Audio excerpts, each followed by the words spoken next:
Hi, I'm Mone't, and today I'm going to be doing my makeup while talking about why I decided to cut my hair again. Fun fact about me, I didn't start wearing makeup up until I didn't really start trying to wear makeup up until I was like 13, which is common for a lot of girls. Maybe they start doing it younger, maybe they don't. But I was never really into makeup growing up, really. And I didn't really start getting more into makeup up until like a year or two ago. But I always had a great appreciation for makeup. So it was like I love the concept of makeup. I just don't do it myself. So the sunscreen I'm using is Towers 28's SPF 30 tinted sunscreen. I'm using it in the shade 40 Runyon. So let's start about when I cut my hair.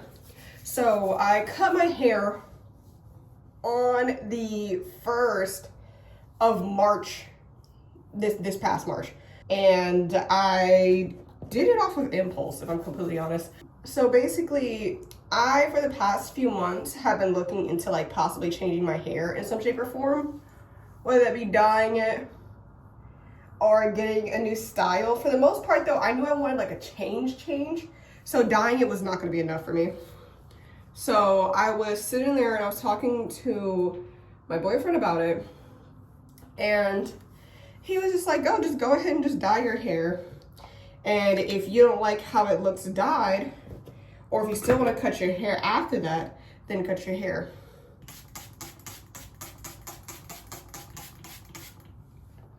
Okay, so the setting spray I'm using is called, it is just e.l.f. Makeup Mist. I've had this one for years now. But I wear makeup so little that a lot of my products last a very long time. I have a concealer that I have in here that I've had for years that is still not even halfway empty yet.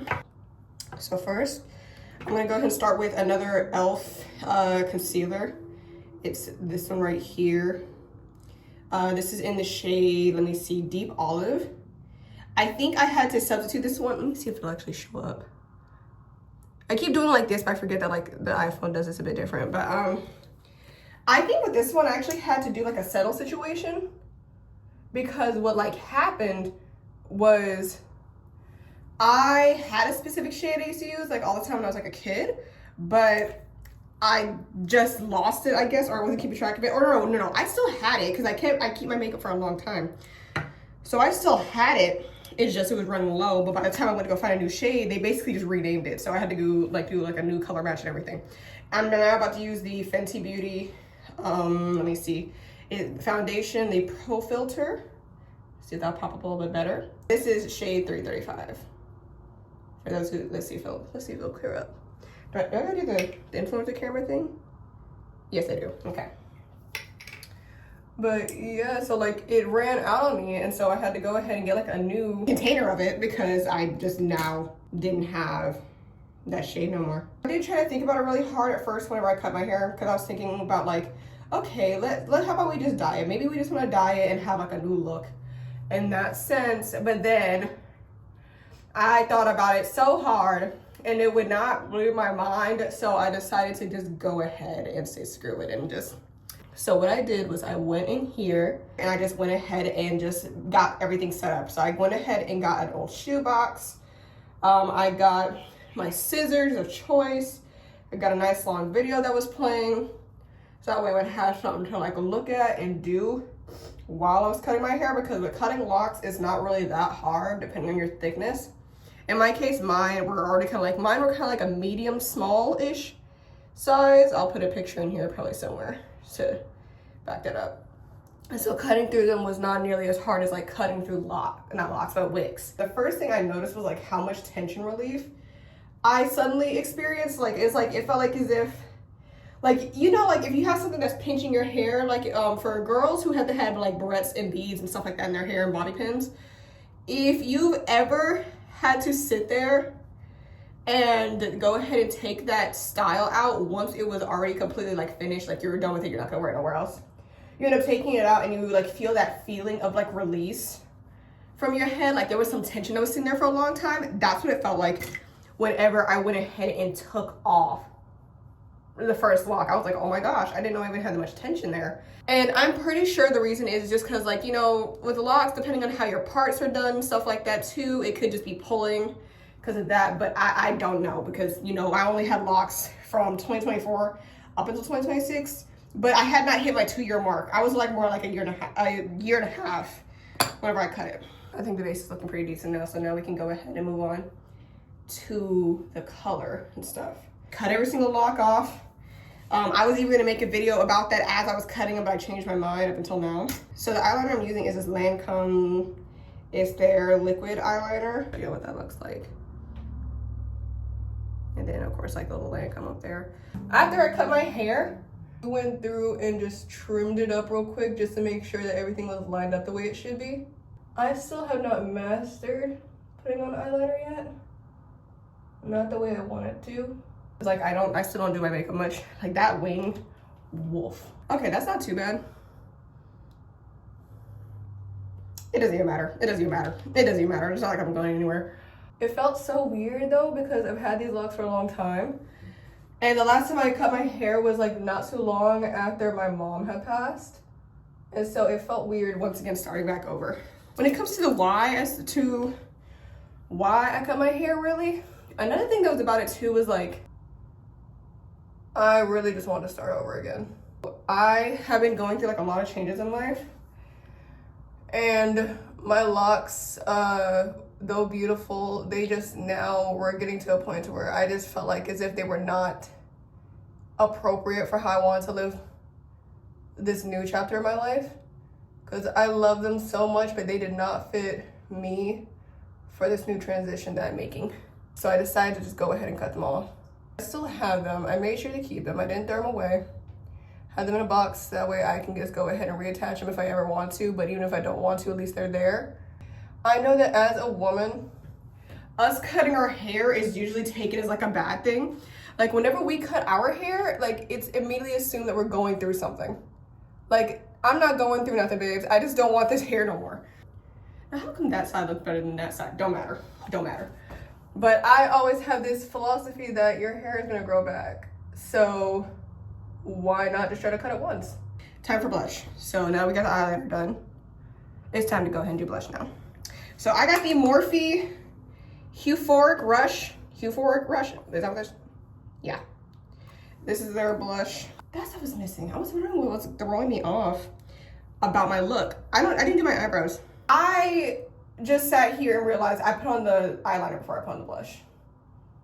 Whoop-de-doo. I have this look I'll do with my blush, which is like, I'll usually come up over the eyelid a little bit with it. Of course, I'll go across my whole cheek with it and everything. But like, I usually like will come up on the eyes and stuff with it, but I wasn't paying attention. I wasn't thinking about it whenever I did it just now, so. I think everybody should cut their hair at least one time in life so that way they can see what they look like with no hair. Because a lot of us, especially as women, a lot of us tie our beauty to our hair. I would say at least it's expected for us to have a lot of like of our worth tied into how our hair looks. And so sometimes we don't really realize how beautiful we are unless we have hair. And so for me, it also gave me a chance because I know that growing up, I've had a lot of my beauty tied into my hair, not from me specifically, like thinking like, oh my gosh, my hair is so pretty, I gotta make sure I keep it at all times. But like a lot of people growing up would mainly just compliment me on my hair and how long it is and stuff like that. It made me kind of internalize that my hair was like the main source of my beauty.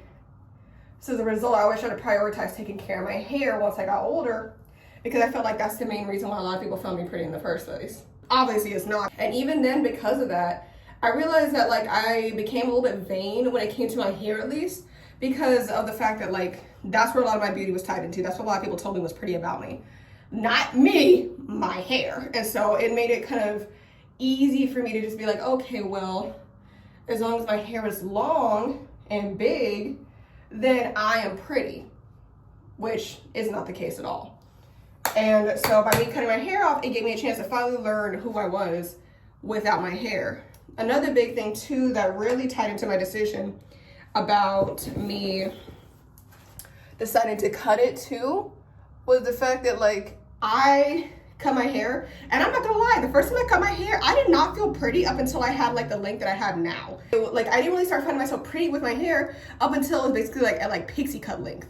So I wanted to give myself an opportunity to do that again, because I'm just like, okay, well, my self-worth and me and how I view myself and my own beauty has like changed a lot over the last few years. Nobody can ever tell me I'm not beautiful specifically. Oh, so this right here is, I think this is another e.l.f. Yeah, this is e.l.f. Big Mood mascara. Now I cut my hair again though, and I wanted to see how, like, you know, once again, how do I look with no hair? Let's do it again, right? And I did it again this time. I realized, dang, bro, me with no hair eats high key. I still do want to grow my hair back out. So this is not like a haircut to stay cut. This is like a haircut to start over completely. Whenever I finally did decide to start letting my hair grow back out before I locked it up, I realized before then, I never knew anything about my hair, what it likes, what they like, you know, what works the best for it to grow properly and healthily. I didn't know none of that, mainly because like in like some of my most like formative years of life, whenever like, you know, somebody should be getting taught like how to take care of themselves and stuff like that, I was not taught how to take care of my hair. I had to learn how to take care of my hair growing up. Specifically is whenever like, so for a little bit of lore, growing up, my mom, she would kind of constantly like kind of perm and blow out my hair. Once I turned like, I'd say like 12 is whenever she really started doing that a lot. And she never made an attempt to actually teach me how to do my own hair. Instead, it would kind of be a thing of her saying like, basically she's sitting there like, oh, you sure already know how to do your own hair, you're on your phone all the time type of thing, right? But she would never teach me how to do my own hair.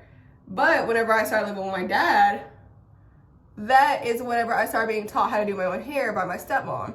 Because my stepmom, she would actually help me, she would teach me, she would do my hair, because she also wasn't trying to straighten me and my sister's hair all the time either.